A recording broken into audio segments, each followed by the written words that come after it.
नमस्कार दोस्तों, राधे राधे। मैं दीप रामगढ़िया आप सभी का अपने YouTube चैनल पर हार्दिक स्वागत करता हूं। यदि आपने अभी तक चैनल सब्सक्राइब नहीं किया है तो सब्सक्राइब जरूर करें और बेल आइकॉन भी दबाएं, जिससे आने वाले नए वीडियोस के नोटिफिकेशन आपको मिलते रहें। दोस्तों, हमारी आज की इस वीडियो में चर्चा का विषय है जन्म कुंडली में चंद्रमा से बनने वाला पितर दोष, व्यक्ति के जीवन में दिखाई देने वाले इसके लक्षण और ऐसे पितर दोष को दूर करने के सरल उपाय।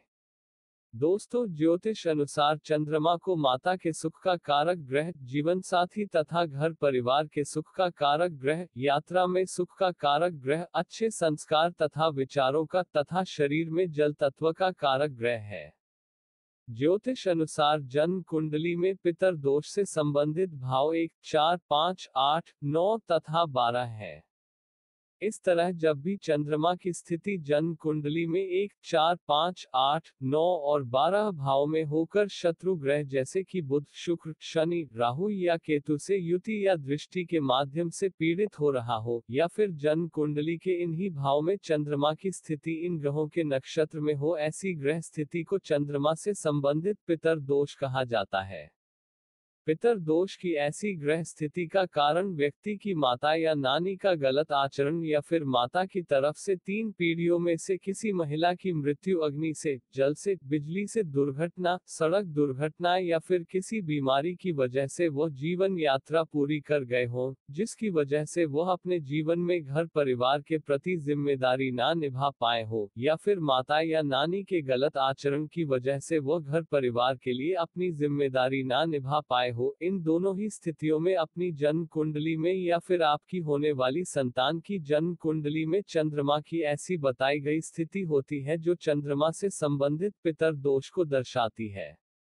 ऐसे पितर दोष से प्रभावित व्यक्ति के जीवन में कई तरह के लक्षण सामने आते हैं, जैसे कि लग्न भाव में चंद्रमा की ऐसी स्थिति हो तो शरीर में जल तत्व से जुड़े रोग, आंखों के रोग, मानसिक रोग, शरीर में कंपन, प्रेमी प्रेमिका तथा जीवन साथी के सुख नहीं मिलते। जबकि चतुर्थ भाव में चंद्रमा की ऐसी स्थिति हो तो ऐसे व्यक्ति को घरेलू सुख, माता के सुख, शिक्षा प्राप्ति के सुख, जमीन के सुख, वाहनों के सुख मिलने में बाधा आती है। जबकि पंचम भाव में चंद्रमा की ऐसी स्थिति हो तो व्यक्ति को मनचाही विषय वस्तुओं की प्राप्ति में बाधा आती है, जिससे प्रेम करे वो दूर हो जाता है, प्राप्त की गई शिक्षा कोई लाभ नहीं देती, संतान प्राप्ति में बाधा आती है। जबकि अष्टम भाव में चंद्रमा की ऐसी स्थिति हो, ऐसे व्यक्ति को पारिवारिक सदस्यों की वजह से कष्ट होते हैं, विशेषकर माता की तरफ से सुख नहीं मिलता, ऐसे व्यक्ति को आंखों से जुड़े रोग, मूत्र अंगों से जुड़े रोग होते हैं, ऐसे व्यक्ति को धन से जुड़े नुकसान जीवन में बहुत होते हैं।